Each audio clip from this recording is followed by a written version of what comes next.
Okay, so as I was searching for a vehicle to buy, like ഒരു മാസം മുന്നേ തൊട്ടേ ഞാനും ഫാദറുമായിട്ട് ഇങ്ങനെ ഡിസ്കസ് ചെയ്യായിരുന്നു ഏത് വണ്ടി വാങ്ങണം. അപ്പം ആക്ച്വലി ദ ഫസ്റ്റ് ടൈം ഞാനിത് കണ്ടപ്പോൾ തന്നെ എന്റെ മനസ്സിൽ ഐ വാസ് ലൈക്ക് ഏകദേശം ഉറപ്പിച്ചായിരുന്നു. We had like other options like Skoda, കൈലാക്കൊക്കെ നോക്കിയായിരുന്നു. But compared to that, in a lot of ways 3XO seems like a very good vehicle. Like the interiors are really good. എനിക്ക് അകത്തിരിക്കുമ്പോൾ തന്നെ വളരെ ഒരു luxurious feeling ഉണ്ട്. The features are like really loaded, especially in the AX5 model. Like comparing the price that we are giving, നമുക്ക് കിട്ടുന്ന features seems like really good. XUV 3XO, that is the model that I'm buying.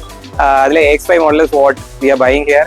And actually ഞാൻ ബാംഗ്ലൂരാണ് work ചെയ്യുന്നത്. So I didn't have the privilege to come here and do a test drive. ഞാൻ അവിടെയായിരുന്നു test drive ചെയ്തത്. And test drive ചെയ്തപ്പോൾ തന്നെ I really like the vehicle. പവറും കാര്യങ്ങളും എല്ലാം എനിക്ക് വളരെ ഇഷ്ടപ്പെട്ടു. റിയലി സ്മൂത്ത് ആണ്, clutch and all is really smooth. ഇവിടെ വന്ന് ഞാൻ രാഹുലിനെ പരിചയപ്പെട്ടായിരുന്നു, ഞങ്ങളുടെ ഡീലർ. ഇവിടെ SS മഹീന്ദ്രയിൽ വന്നിട്ട് രാഹുലിനെ പരിചയപ്പെട്ടായിരുന്നു, ഞങ്ങളുടെ dealer. And he was really coordinative. എല്ലാ കാര്യങ്ങളും വിളിച്ച് അപ്ഡേറ്റ് ചെയ്യുന്നുണ്ടായിരുന്നു. ഞങ്ങള് നേരത്തെ തന്നെ ഇപ്പം സിസ്റ്ററൊക്കെ പഠിക്കുന്നുണ്ടായിരുന്നു. അപ്പൊ പുള്ളിക്കാരിക്ക് വരാൻ വേണ്ടിയിട്ട് 25th ഡെലിവറിക്ക് കോർഡിനേറ്റ് ചെയ്ത് വളരെ നന്നായിട്ടുള്ള ഡെലിവറി ചെയ്തത്. And the vehicle is really good. Suggesting everyone to buy it. Yeah.